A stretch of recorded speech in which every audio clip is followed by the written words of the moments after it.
O evangelho puro e simples leva a vida por onde ela passa. A Rio para nós é viver em família.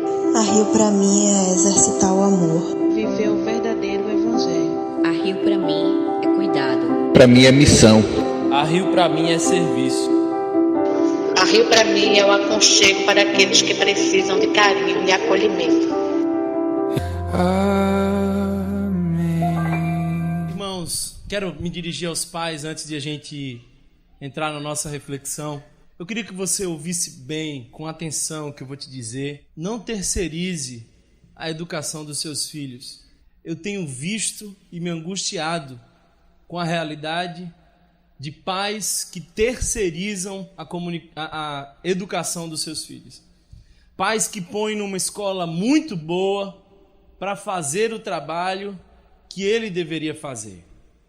Pais que trabalham absurdamente para pagar uma escola em tempo integral, e nada contra a escola em tempo integral, ouçam bem o que eu quero dizer, mas por conta dessa demanda absurda que a gente põe nas crianças, porque além da escola integral a gente coloca natação, a gente coloca futebol, a gente coloca judô, a gente coloca kumon, e aí a gente vai colocando um peso de adulto nos ombros das crianças e nos afastando e nos tornando estranhamente conhecidos dos nossos filhos.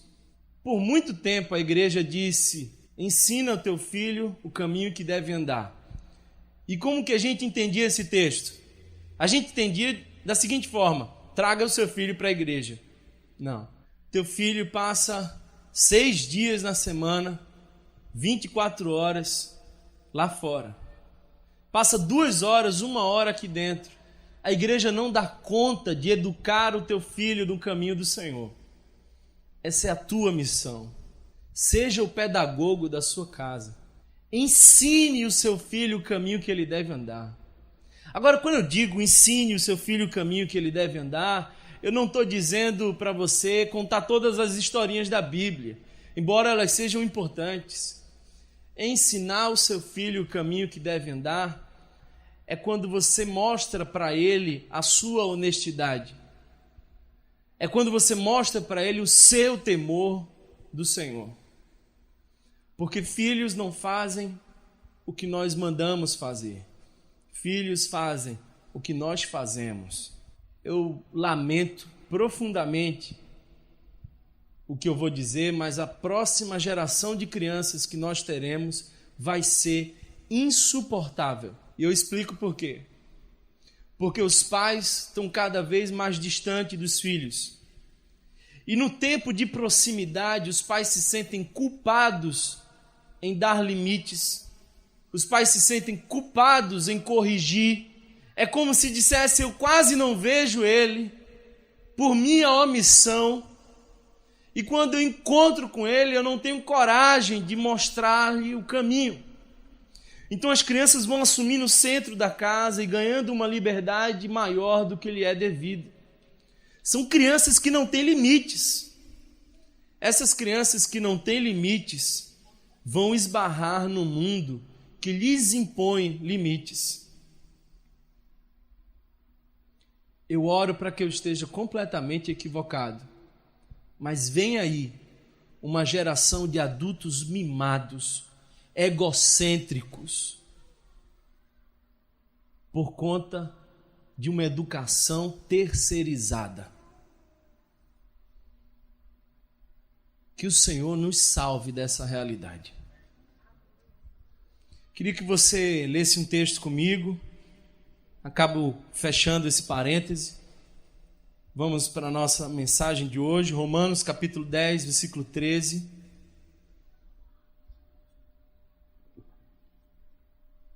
Romanos capítulo 10, versículo 13 ao 15.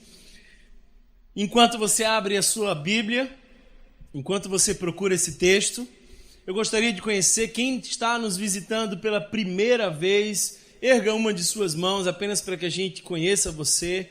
Levanta bem uma das suas mãos, porque a gente quer te dar um presente.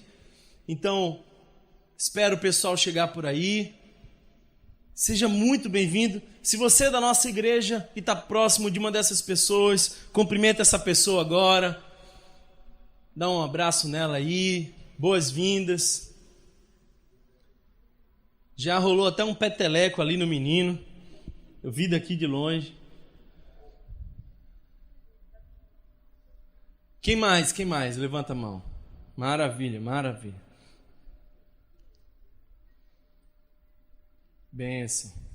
O pessoal da integração tem feito um trabalho excelente. Mas deixa eu contar um segredo para vocês. Nós estamos sonhando com o segundo culto. Eu acho que nas últimas semanas, talvez nos últimos meses, esse é o primeiro domingo que eu vejo algumas cadeiras vazias. Porque nós temos tido domingos bastante cheios aqui. E eu entendo que um dos motivos de a gente não crescer ainda mais é porque nós temos apenas uma reunião. Algumas pessoas estão dizendo que não estão achando vagas para estacionar. A gente precisa expandir o reino de Deus e uma das nossas estratégias é começar o segundo culto. Mas para começar o segundo culto, a gente precisa de dobrar o número de pessoas servindo. Então, a gente precisa de uma outra equipe de integração. Saia da sua cadeira e assuma a sua responsabilidade de servo. Sirva ao Senhor com alegria. Então, se você tem interesse em servir, você não pôde vir aqui ontem por algum motivo, eu queria incentivar você. Se você se identifica com a integração, procura Pedro, é o segundo homem mais bonito dessa igreja. Então, pode procurar ele, porque é meu cunhado, eu tenho que fazer essa finta com ele. Tem um mau gosto terrível, porque é rubro-negro, mas a gente está trabalhando isso nele. Então, procura ele. Se você tem interesse em ajudar com as crianças, você pode procurar Carol, você pode procurar Kedma. Se você tem talento musical, a gente está precisando de pessoas para somar musicalmente. Então, se você toca algum instrumento, se você tem um talento, você pode procurar a Adrien, que tem nos ministrado aqui. Então, se você tem algum talento na parte mais tecnológica, procura Tiago, procura o pessoal da integração, da mídia. E eu tenho certeza que Deus vai te abençoar profundamente através do serviço. Tem sido assim comigo e com muitas outras pessoas. Romanos capítulo 10, versículo 13. Porque todo aquele que invocar o nome do Senhor será salvo. Porque todo aquele que invocar o nome do Senhor será salvo. Essa é a afirmação basilar da nossa fé. Nós carecemos de salvação. Precisamos de salvação porque nós estamos, desde que o pecado entrou na humanidade, nós estamos afetados pelo pecado. Nós somos psicologicamente afetados pelo pecado e nós podemos ver isso quando Adão e Eva começam a sentir vergonha. A vergonha é uma das primeiras mazelas da alma. Nós estamos relacionalmente afetados, porque o casal que antes tinha harmonia, agora Adão olha para Deus e para Eva e diz: foi a mulher que tu me deu, e começa o que Freud vai chamar de mecanismos de transferência de culpa. Nós estamos espiritualmente afetados desde o pecado, porque a Bíblia diz que Adão e Eva estavam numa relação plena, íntima e maravilhosa com Deus, mas quando o pecado entrou, eles se esconderam da presença de Deus, e não é Deus que se esconde do homem pecador, é o homem pecador que foge de um Deus santo. Nós fomos ecologicamente afetados, porque Deus nos instituiu para ser os jardineiros, os cuidadores da terra. E hoje, como nós vemos, o nosso ecossistema está em parafusos, está em caos. Precisamos ser salvos. E o plano de Jesus é que ele seja o intermediador entre um Deus santo e um povo injusto. Para isso é preciso que nós invoquemos. Porque o texto diz, porque todo aquele que invocar o nome do Senhor será salvo. Porém, há um problema, e o texto segue, se você puder voltar ao texto, você vai ver que há um porém. Porém, como invocarão aqueles que não têm fé? Como invocarão aqueles em quem não têm fé? E como crerão naqueles de quem não ouviram falar? O texto começa a colocar os problemas acerca do plano de salvação. E como ouvirão falar se não houver quem pregue? E como pregarão se não forem enviados? Como está escrito: quão formosos são os pés daqueles que anunciam as boas novas. E eu queria que você gravasse no seu coração nessa manhã essa frase que diz: quão formosos são os pés daqueles que anunciam o Evangelho, aqueles que anunciam as boas novas. Nós estamos numa série de mensagens intitulada Eclésia, e essa palavra quer dizer igreja. E a nossa mensagem, essa nossa série pretende estabelecer 4 pilares que a nossa igreja Rio precisa ter para ser uma igreja saudável, para ser uma igreja viva, para ser uma igreja atuante. O primeiro princípio, nós falamos aqui há 2 domingos atrás, que era ser fundamentados na palavra. Quando a igreja em Atos surge, uma das primeiras características acerca dessa igreja que se diz e perseveravam na doutrina dos apóstolos. Uma igreja firme, uma igreja viva é uma igreja que tem palavra. Agora, é possível nós citarmos a palavra e não pregarmos a palavra. Ficou confuso para você? Deixa eu explicar. Tem muitas igrejas por aí que fazem menção da palavra, mas não pregam a palavra. Um exemplo disso é a estratégia diabólica de Satanás para vencer Jesus na tentação do deserto. O que é que Satanás usa para tentar a Cristo? Ele usa o texto. Há uma diferença muito grande entre a palavra de Deus e o texto sagrado. Se você quer encontrar o texto sagrado, é só você recolher ele do seu contexto original, e ele pode ser inclusive danoso a muita gente. É por isso que a religião esmaga tantas vidas. É por isso que a história do cristianismo é suja de sangue. A palavra é fundamental. E nós falamos sobre isso na expressão que aparece didascalia. É a palavra grega para ensino, para pesquisa bíblica, para meditação, a didaquê. A segunda mensagem que nós trouxemos foi a mensagem diaconia, porque uma igreja viva, uma igreja saudável, uma igreja fundamentada em Cristo é uma igreja que está em constante serviço. O serviço e o amor são o crachá de um verdadeiro discípulo. Jesus disse certa vez: o discípulo não é maior do que o seu Senhor. Se eu vos lavo os pés, vão e façam o mesmo. Eu não sei como você tem coragem de dizer eu sou discípulo de Jesus, o lavador de pés, se você não se propõe a lavar o pé do seu irmão. O serviço é uma marca fundamental na nossa caminhada. Nós somos chamados para ser servos. Uma das expressões que eu acho mais fortes no Novo Testamento, eu comentei sobre isso aqui, é quando Paulo diz que eu seja achado ministro de Cristo. E a palavra ministro hoje é uma palavra que denota honra. Ser ministro é ser uma autarquia. Antigamente eu pensava que se um dia eu fosse parado numa blitz e fosse dar uma carteirada, a única carteirada que eu podia dar é dizer, eu sou ministro. Só que o cara ia olhar para o meu carro e ia ver a incoerência do negócio. Nunca fiz isso, irmão, pode ficar tranquilo.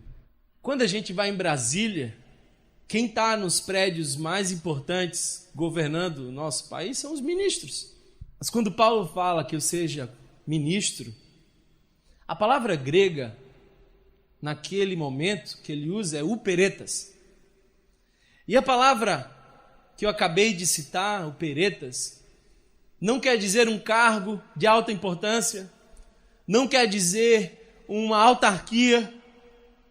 A palavra uperetas quer dizer um escravo que foi colocado na parte de baixo do navio, porque naquela época as navegações eram feitas a remo.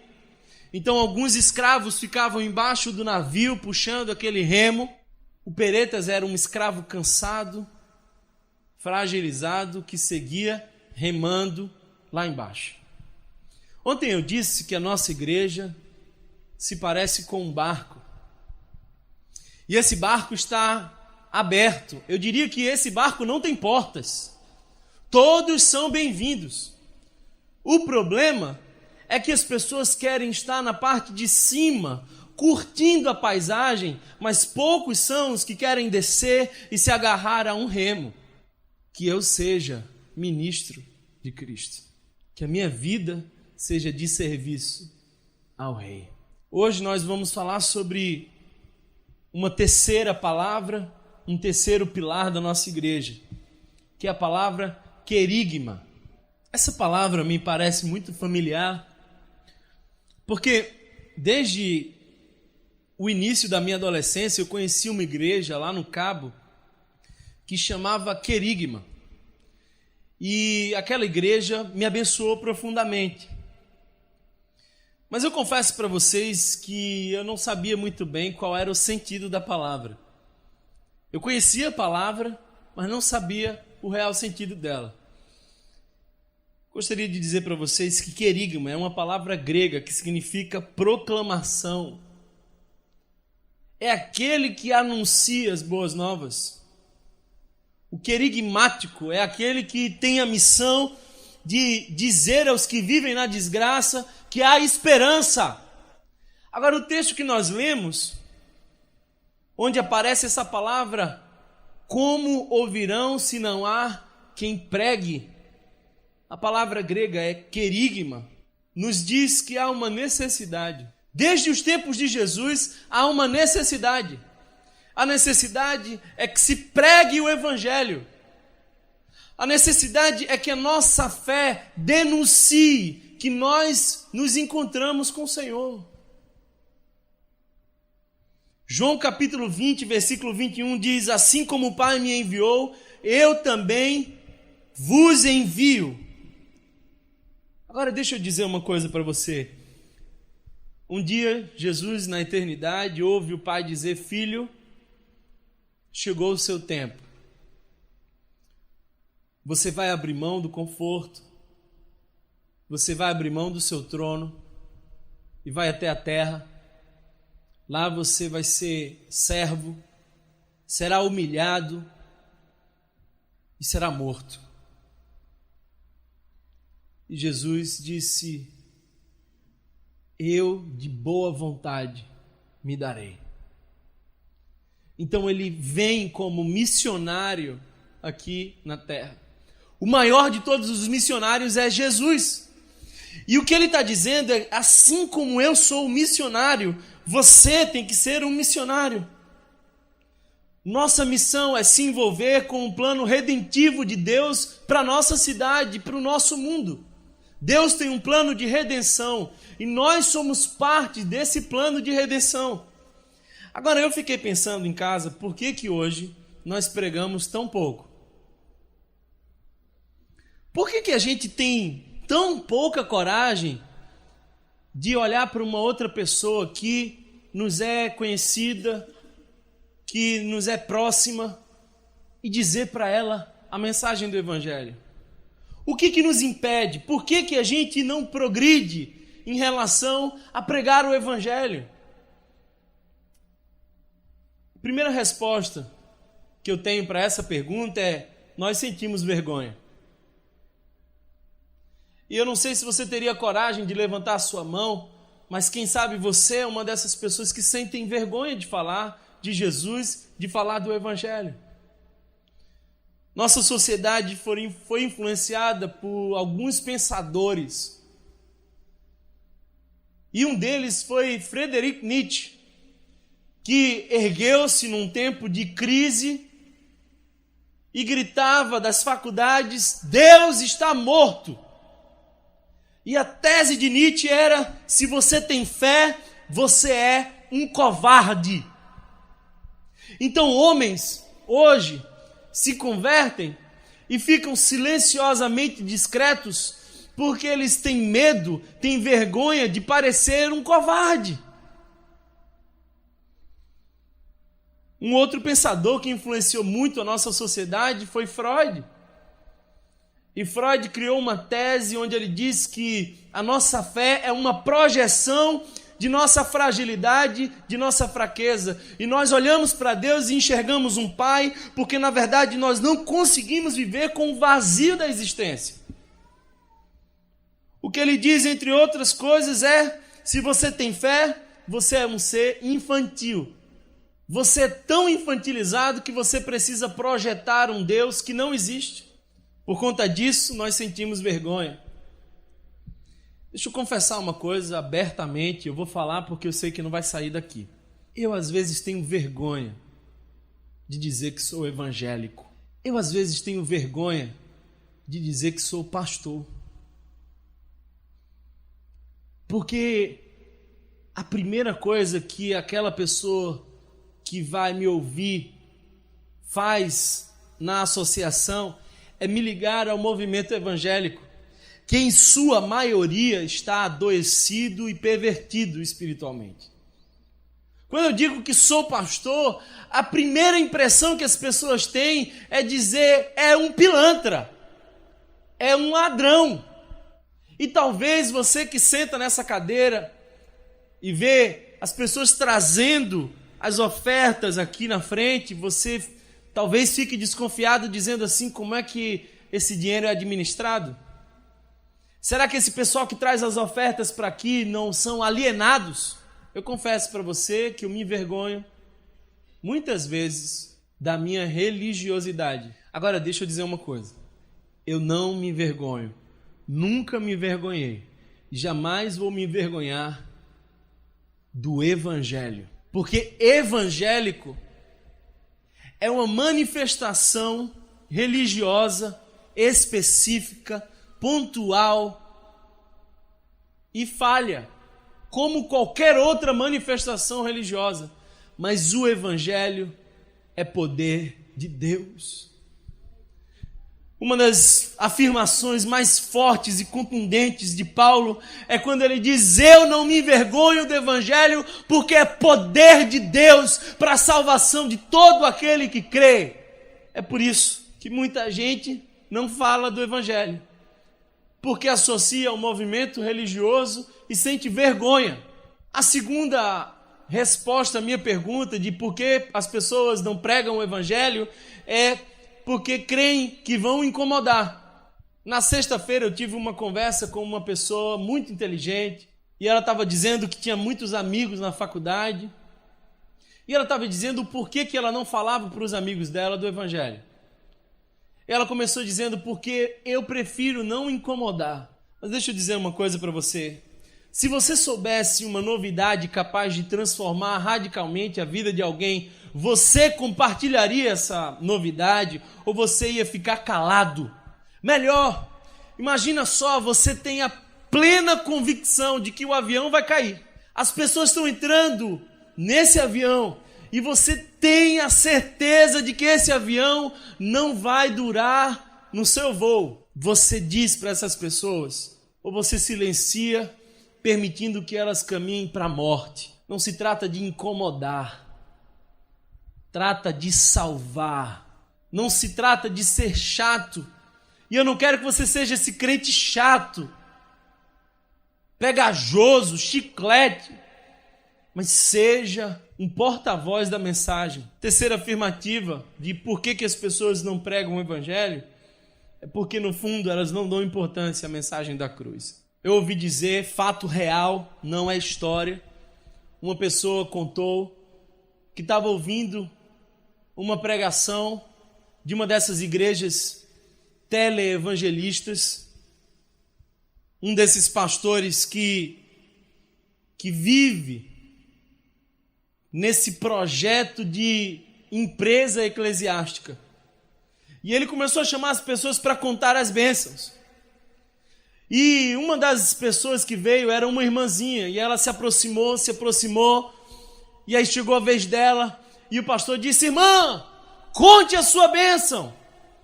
Aí ela simplesmente disse: eu estava perdida, caminhando em direção ao inferno, e fui resgatada pelo Senhor.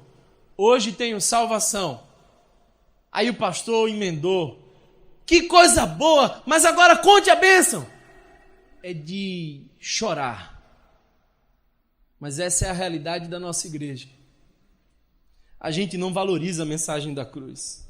Uma das canções que eu mais gosto, Johnson, talvez seja esse momento de você dedilhar o teclado, porque uma das canções que eu mais gosto é Sim, eu amo a mensagem da cruz. Do outro lado do oceano, o Estado Islâmico está matando milhares de pessoas, queimando em praça pública, jogando em abismos os seus corpos. E essas pessoas estão morrendo pela fé que elas têm em Jesus Cristo. E sabe o que elas dizem enquanto elas morrem? Nós somos o povo da cruz. Enquanto os soldados degolam seus filhos, elas continuam dizendo: nós somos o povo da cruz. E até morrer, seu amor proclamar. Por que nós não pregamos o Evangelho? É porque a nossa mentalidade está tão adoecida, que é como se alguém chegasse para você hoje e dissesse: olha, eu vou te dar $1 milhão. É seu. E aí você olha e diz: que coisa boa, mas você me empresta esse sapato? Fomos salvos. Cristo morreu numa cruz por nós. Seu sangue nos lavou. Pelas suas pisaduras nós fomos sarados, e o castigo que nos traz a paz estava sobre ele. Que bênção maior pode existir? E como a gente pode se calar diante dessa verdade? A boca fala do que o coração está cheio. Se o teu coração está cheio de gratidão do Evangelho, não tem como você não dizer para aqueles que estão próximos de você: eu encontrei Jesus. Aliás, Ele me encontrou.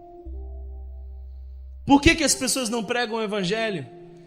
Porque elas estão satisfeitas com a sua própria salvação. Tô salvo. A realidade hoje dos evangélicos, na maioria deles, se resume a 3 palavras que começam com S: salvo, sentado e satisfeito. Uma das primeiras igrejas, a mais forte delas, era a igreja de Jerusalém. A igreja de Jerusalém surgiu com uma pujança. Deus atuava poderosamente, os apóstolos pregavam o Evangelho, era maravilhoso. Aí a gente vê mais adiante que a palavra de Deus diz que o Senhor permitiu que ali houvesse uma perseguição. Agora, deixa-me dizer uma coisa para vocês. Quando eu penso em perseguição, quando eu penso em sofrimento, quase sempre eu penso que é uma ação do diabo. Mas a Bíblia diz que essa perseguição estava sob o controle de Deus e sob a intenção de Deus. Então eu fui descobrir para onde esses que foram dispersos chegaram. E aí eu descobri algo muito interessante.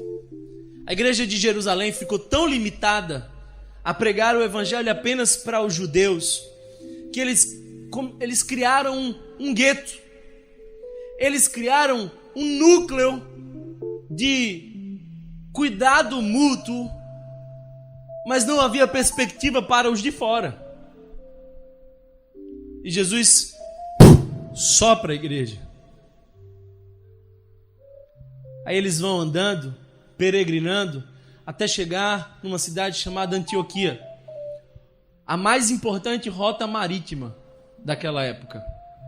Os barcos chegavam aos montes, os marinheiros desciam, ali havia muita prostituição, o comércio passava intensamente naquela cidade. E aqueles crentes dispersos, e a Bíblia faz questão de dizer que ali não estavam os apóstolos. Os apóstolos não estavam acompanhando esse grupo. Não era uma ação pensada pelo pastor. Os discípulos chegaram a um lugar onde havia necessidade e lá começaram a pregar o evangelho. E as pessoas começaram a aceitar a Jesus, converter-se. E aquela foi a maior igreja evangelista, maior igreja missionária do Novo Testamento. Paulo se impressiona com aquela igreja. A mensagem do evangelho tem duas funções. A mensagem do evangelho é para consolar aqueles que estão perturbados. E a mensagem do evangelho é para perturbar aqueles que estão consolados. Quem está confortável, a palavra vai lá e perturba. E quem está perturbado, a palavra vai lá e conforta. Por que nós não pregamos o evangelho? Charles Spurgeon disse: todo cristão ou é um missionário ou é um impostor. Todo cristão ou é um missionário ou é um impostor. A minha pergunta é muito simples: qual dos dois você é? Por que não pregamos o evangelho? Porque não estamos cheios do Espírito Santo. Atos capítulo 4, versículo 31 diz: depois de orarem, tremeu o lugar onde estavam reunidos, todos ficaram cheios do Espírito Santo e anunciavam corajosamente a palavra de Deus. Ousadia, ousadia. Aí eu, pensando nisso, cheguei a uma outra conclusão. Se nós compararmos o número de pregadores que havia alguns séculos atrás e o número de pregadores e de facilidade que nós temos hoje, nós vamos constatar de que mesmo pregando pouco, são inumeramente mais pregadores hoje do que antes. Faz sentido para você? Antes, os pregadores de 2 séculos, 3 séculos atrás, faziam viagens longas a cavalo para pregar o evangelho. Hoje, você grava um vídeo online no seu celular por um aplicativo e o mundo inteiro assiste. Então, mesmo sendo poucos pregadores, somos muitos comparado à história lá atrás. Aí me surge uma outra pergunta: por que antes eram poucos pregadores e muitas conversões e hoje somos muitos pregadores e poucas conversões? Por que antes eram tantas dificuldades e tantos frutos e hoje tão poucas dificuldades, tantas facilidades e tão poucos frutos? A minha resposta é: porque as nossas palavras já saem refutadas pela nossa vida. A nossa boca diz sim, a nossa vida diz não. A nossa boca diz: eu conhecia Jesus. A nossa vida diz: falta muito para esse encontro acontecer. A nossa espiritualidade é como tiro de espoleta. Faz barulho, mas não tem efeito. Há uma expressão latina que diz ec homo.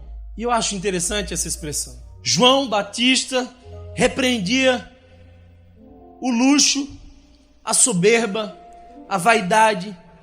João Batista pregava o desapego, pregava a simplicidade, mas a sua vida dizia: eis o homem, ec homo, eis o homem que vive conforme a mensagem.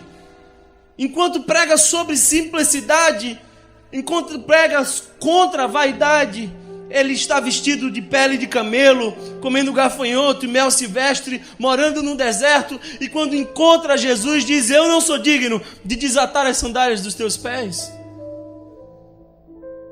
Nossa mensagem tem pouco efeito, porque a nossa vida tem pouca verdade. Para uma conversão acontecer, eu já disse isso aqui, aliás, essa é uma ideia, não minha, mas do padre Antônio Vieira. Para uma conversão acontecer, é preciso 3 coisas. Se nós considerarmos que a conversão de uma pessoa é quando o homem se enxerga, 3 coisas são necessárias. Luz. Porque se você tiver um espelho e tiver olhos, mas não tiver luz, você não se percebe. A luz é Deus. Mas se você tiver luz e tiver olhos, mas não tiver o espelho, você não consegue se enxergar. O espelho é a palavra, é a mensagem. Se você tiver luz e tiver espelho, mas não tiver olhos, você não consegue se enxergar. Os olhos são o entendimento do homem. Oremos para que Deus dê a essa igreja luz, espelho e olhos. Oremos para que a Igreja Rio experimente a ação poderosa de Deus convocando o homem do império das trevas para o reino da luz. E somado a isso, a mensagem que nós somos chamados a anunciar. E que os olhos daqueles que ouvem possam se abrir. Eu quero ler 5 versículos com vocês. E desses 5 versículos, falar 5 verdades acerca da querigma, da pregação. Queria que você abrisse 2 Timóteo capítulo 4, versículo 2. Pode ficar bem tranquilo, a gente só vai demorar mais umas 2 horas hoje. 2 Timóteo 4, 2 em diante diz: pregue a palavra, esteja preparado a tempo e fora de tempo, repreenda, corrija, exorte com toda paciência e doutrina, pois virá o tempo em que não suportarão a sã doutrina. Pelo contrário, sentindo coceira nos ouvidos, segundo seus próprios desejos, juntarão mestres para si mesmos. Eles se recusarão a dar ouvidos à verdade, voltando-se para os mitos. O texto começa com pregue a palavra, isso é querigma. O que me faz entender acerca de pregar, que nós devemos estar prontos para pregar a qualquer momento, mesmo quando a mensagem incomodar. Sabe uma coisa que eu acho interessante? Quando Isaías vê o Senhor assentado no alto e sublime trono e tem aquela visão dos anjos e aquela cena maravilhosa, e ele diz: ai de mim. E Deus vai e purifica os seus lábios. Ele ouve a voz de Deus dizendo: a quem enviarei? A quem enviarei? Há uma necessidade. Isaías diz: envia-me a mim, Senhor. Mas depois disso, Deus alerta a Isaías: você pregará, mas eles não vão ouvir. Porque a gente não prega para a conversão do outro. A gente prega para que ele saiba e não tenha desculpas acerca da mensagem. O segundo texto está em Romanos, capítulo 16, versículo 25 em diante. Se você puder abrir sua Bíblia, Romanos, capítulo 16, do versículo 25 em diante. Ora, aquele que tem poder para confirmá-los pelo meu evangelho e pela proclamação de Jesus Cristo, de acordo com a revelação do mistério oculto nos tempos passados, mas agora revelado e dado a conhecer pelas escrituras proféticas, por ordem do Deus eterno, para que todas as nações venham a crer nele e obedecer. A palavra que nós vemos aqui por proclamação é querigma. O que nos faz entender que nós somos chamados a proclamar Jesus Cristo através das Escrituras. Irmão, abra bem os seus ouvidos, aquele que tem ouvido para ouvir, ouça. Você não foi chamado para contar piada, não foi chamado para contar historinhas, você foi chamado para contar da palavra. Os pregadores hoje são contadores de histórias, os pregadores hoje inventam coisas para dar cores. O Evangelho não carece disso, precisamos pregar a palavra. Conheça a palavra e pregue a palavra, porque o texto diz que nós proclamamos Jesus Cristo através das Escrituras. O terceiro texto está em 1 Coríntios, capítulo 1, versículo 20, que diz: onde está o sábio? Onde está o erudito? 1 Coríntios, capítulo 1, versículo 20. Onde está o questionador dessa era? Acaso não tornou Deus louca a sabedoria deste mundo? Visto que na sabedoria de Deus o mundo não conheceu por meio da sabedoria humana. Agora ouça bem isso aqui. Agradou a Deus salvar aqueles que creem por meio da loucura da pregação. A mensagem é loucura para os homens. É loucura para os homens. Olha, ele veio de uma virgem e veio para morrer em nosso lugar e ressuscitou. É loucura para os homens, mas feliz é aquele que crê nessa loucura, porque é palavra de Deus. 1 Coríntios capítulo 2, versículo 4 diz: minha mensagem e minha pregação não consistem de palavras persuadidas de sabedoria, mas consistem de demonstração do poder do Espírito. Demonstração do poder do Espírito. O Evangelho é poder de Deus. Eu tenho ouvido alguns pregadores dizerem por aí: olha, os milagres já não acontecem mais. Acontecia apenas na época de Jesus com um propósito definitivo. É mentira. Milagres acontecem. O poder de Deus ainda é vivo, verdadeiro. E eu queria dizer para você que há poder de Deus nesse lugar. Quem sabe você ainda não experimentou esse poder de Deus.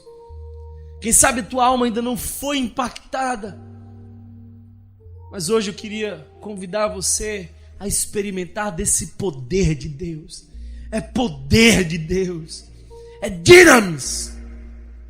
É poder de Deus. Aleluia. O último texto que eu queria ler com você está em 1 Coríntios, capítulo 15, versículo 14, que diz: e se Cristo não ressuscitou, é inútil a nossa pregação. A ressurreição de Cristo é o selo de nossa mensagem. A ressurreição de Cristo é o selo de nossa mensagem. Certa vez uma pessoa me disse: olha, se Cristo não tivesse ressuscitado, não mudaria nada para mim. Pois eu digo para vocês, se Cristo não tivesse ressuscitado, mudaria tudo para nós. Porque se Cristo não ressuscitou, é vã a nossa fé. Eu quero fazer um desafio para você.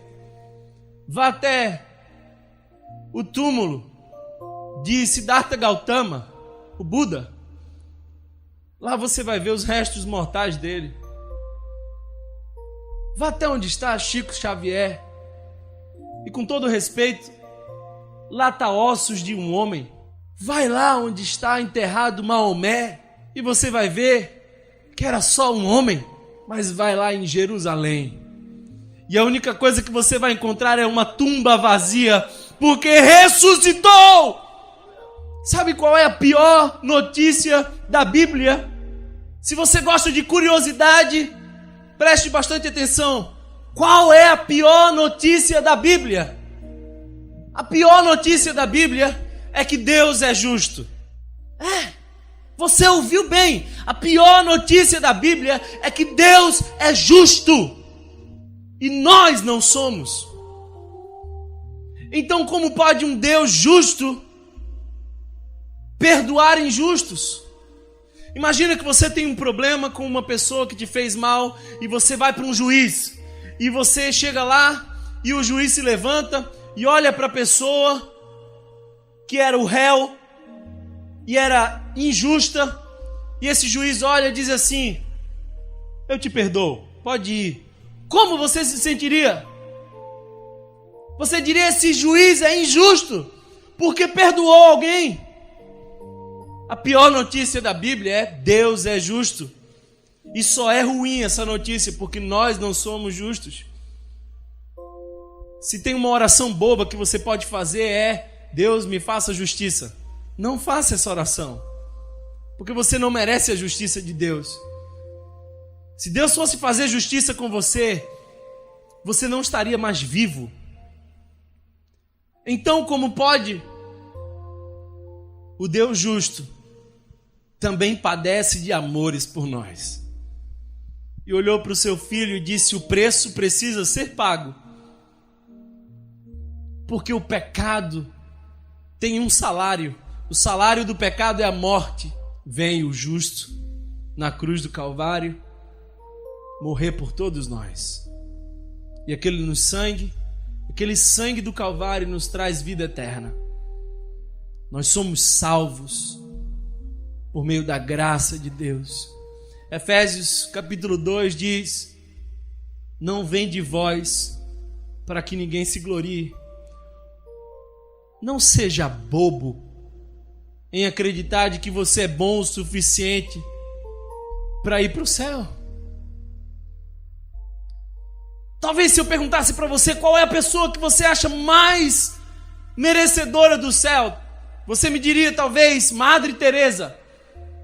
Então leia os textos dela e você vai ver ela confessando os pecados dela, dizendo: Deus, cubra-me com tua graça, porque não há um justo sequer, não há um só que busque a Deus, porquanto todos pecaram e estão destituídos da glória de Deus. É isso que a palavra nos diz. Pela graça sois salvos mediante a fé, isso não vem de vós, é dom de Deus, não vem das obras para que ninguém se glorie. Efésios 2, 8 e 9. Somos salvos pela graça de Deus. Cristo satisfaz a justiça de um Deus justo. Cristo nos dá acesso ao Pai. Talvez você diga: eu já creio nessa mensagem e o meu nome já está escrito no livro da vida. Essa mensagem, então, não é para você, mas é para aqueles que você precisa anunciar essa mensagem. Você tem uma incubadora espiritual. Faça uma lista hoje de 4 pessoas que você precisa pregar o Evangelho. Comece a orar por elas. Pessoas que você ama e que estão caminhando para o inferno. Pessoas que estão sem luz, sem espelho e sem olhos. Saia daqui hoje dizendo: eu não aceito que a minha família vá para o inferno.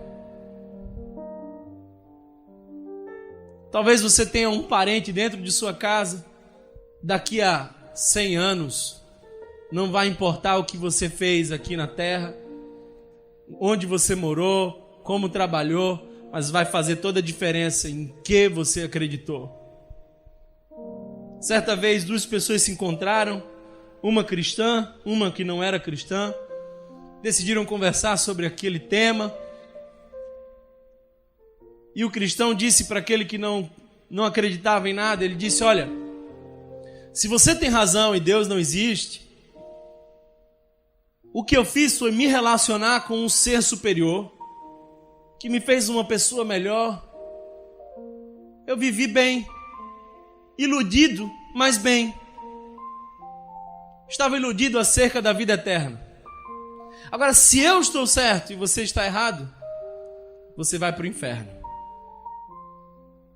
E vai passar a eternidade toda lá. Eu nem considero a possibilidade de nós estarmos errados, porque o Espírito Santo habita em nós e Ele testifica de que somos filhos de Deus. A palavra nos garante isso. O Voz na Rua é o sonho de Deus de levar essa mensagem para os cantos onde a esperança não costuma frequentar. Hoje nós estamos na Funase. Hoje um grupo vai sair dessa igreja e vai em direção à Funase pregar para alguns adolescentes que fizeram coisas terríveis na vida, mas aos quais nós podemos dizer, há um recomeço. Nessa última sexta, um grupo saiu daqui para pregar para travestis e prostitutas, dizendo, olha, o Jesus que acolheu a mulher samaritana, que tinha 6 maridos, que já tinha o 6º marido e que não era dela, o Jesus que acolheu aquela mulher pega em flagrante de adultério, é o Jesus que pode acolher você nessa noite. Não vamos parar de pregar o Evangelho. Não nos calaremos, porque a palavra diz, se nós nos calarmos, as pedras clamarão. Nunca houve tanta necessidade. Em volta aqui de nosso espaço há vários prédios, e eu não tenho dúvida alguma que nesse momento pessoas estão cogitando a possibilidade de se matarem por não ter esperança. Eu não tenho dúvida alguma que famílias nesse exato momento estão se desfazendo ao redor. Eu não tenho dúvida que adolescentes e jovens estão iniciando no mundo da prostituição e no mundo da drogadição. Eu não tenho dúvidas que essa igreja tem a mensagem do Evangelho e pode transformar a realidade à nossa volta. Prega o Evangelho! Prega o Evangelho!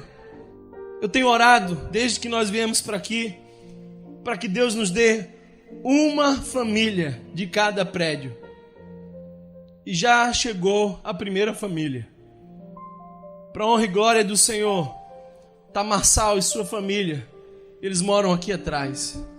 E é só o começo, porque nós vamos impactar a cidade do Recife.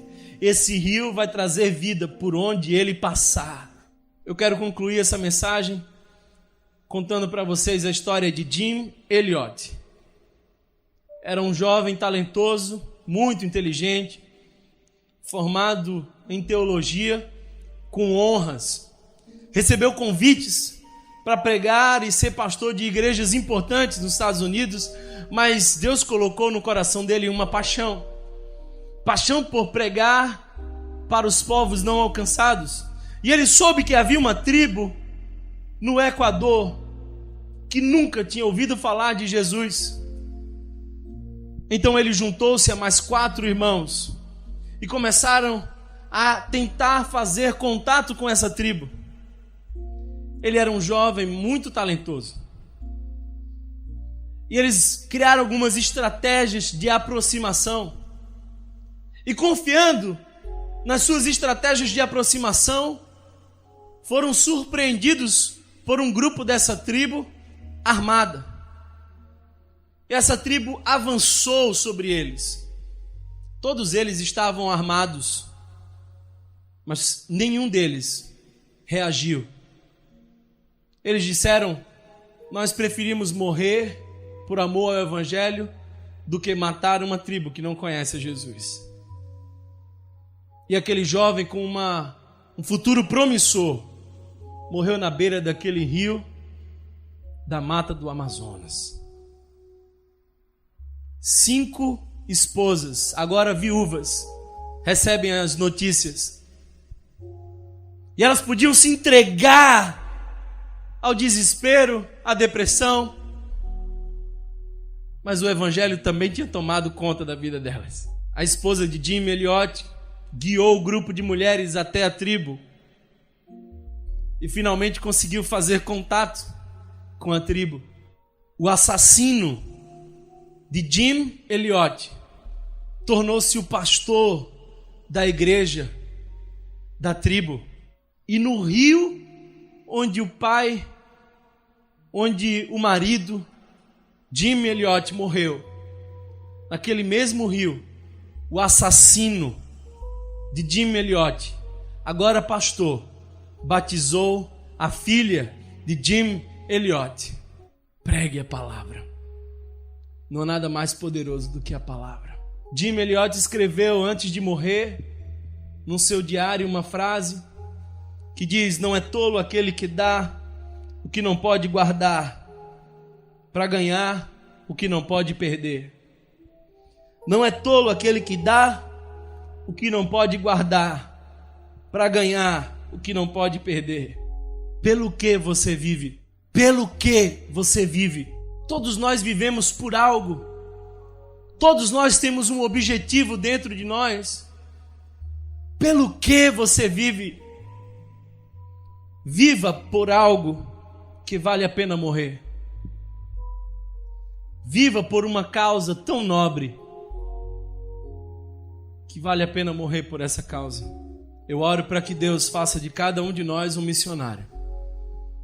No seu trabalho, na sua casa, onde você for. Que as pessoas olhem para você e digam: se um dia eu seguir a Jesus, eu quero ser como você. Não envergonhe o Evangelho com o seu testemunho. Não envergonhe o Evangelho. Não é tolo aquele que dá o que não pode ganhar. Feche seus olhos, eu quero orar por você. Que Deus nos abençoe. Queria que nesse momento você, silenciosamente onde está, orasse ao Senhor.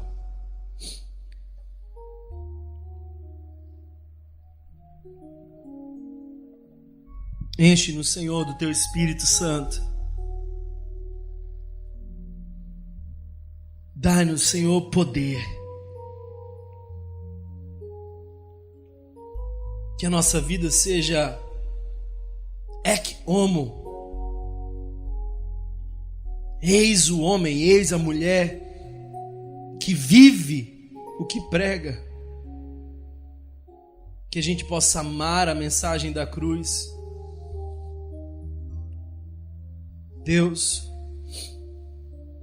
que a nossa igreja seja missionária, que cada membro dessa igreja, Senhor, seja um portador da Tua mensagem, um embaixador do Evangelho. Não é tolo aquele que dá o que não pode guardar para ganhar o que não pode perder. Dai-nos o privilégio de ver a revolução do amor, os milagres da Tua graça. Quem sabe alguns de vocês, de forma especial, têm sido chamados por Deus para viver uma vida mais intensa, para colocar-se diante de Deus e dizer: Pai, eu não quero me calar, eu não quero ouvir as pedras clamando. Eis-me aqui, Senhor, envia-me a mim. Eis-me aqui, Senhor, envia-me a mim. Tantas coisas tenho feito para o meu próprio prazer, tenho vivido à procura de mim mesmo e das minhas projeções, mas hoje, Senhor, eu quero te dizer: eis-me aqui, Senhor. Tantas coisas tenho feito para o meu próprio prazer, tenho andado à procura do meu próprio bem-querer. Cante mais forte ao Senhor.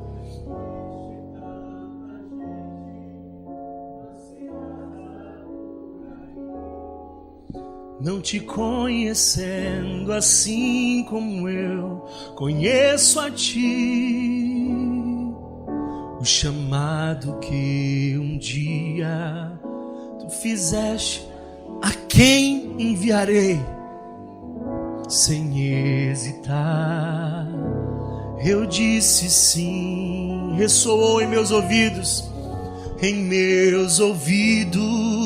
como da primeira vez. E a ti, Senhor, eu novamente digo sim. E se hoje você diz sim ao Senhor, fica de pé e canta essa canção. Que eu livre estou ao seu dispor. Para onde? Se você diz sim ao Senhor e quer ser usado por Deus, e quer ser um pregador do Evangelho, erga-se diante do Senhor e diga: me coloco submisso, Senhor, para o teu querer em mim realizar. Tantas coisas tenho feito para o meu próprio prazer, tenho andado à procura. Obrigado, Senhor, por essa manhã. Obrigado porque Tu estás falando ao coração de muitos aqui. Eu creio, Senhor, que existem pessoas se consagrando a Ti. Tu estás levantando, Senhor, missionários nessa manhã. Homens e mulheres apaixonados pela mensagem do Evangelho. Oh, Senhor, nós queremos mais uma vez dizer sim, e a qual sem hesitar eu disse sim. Ressoou em meus ouvidos, ressoou em meus ouvidos, como da primeira vez.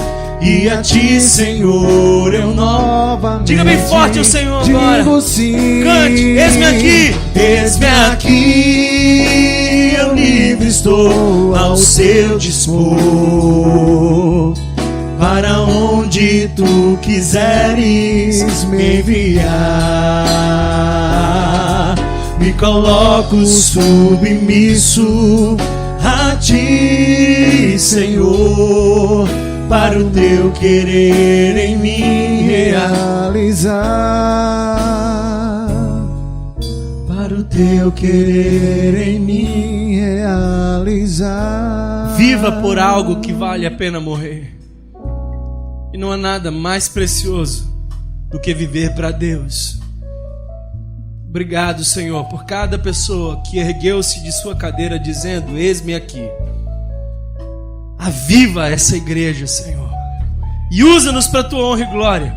Consagramos o bairro da Madalena para o Senhor Jesus e seremos os instrumentos usados para alcançar multidões. Oramos pela nossa cidade e proclamamos: ela é do Senhor Jesus e será conhecida como o Senhor está aqui. Leva-nos em paz, Senhor, e que o nosso coração possa se manter aquecido por muitos e muitos dias. Queremos, Senhor, dizer: usa-nos nessa semana para a Tua honra e glória. E assumimos um compromisso contigo de orar por 4 pessoas que ainda não Te conhecem, mas que em breve estarão conosco, sentados nesses bancos adorando ao Senhor. Obrigado, Senhor, e que a graça e a paz do nosso Senhor Jesus Cristo, que a comunhão e as consolações do Divino Espírito Santo estejam com todos nós, desde agora e para todos sempre. Que seja assim, para a honra e glória do Senhor. Amém. Aleluia. Glória a Deus, glória a Deus.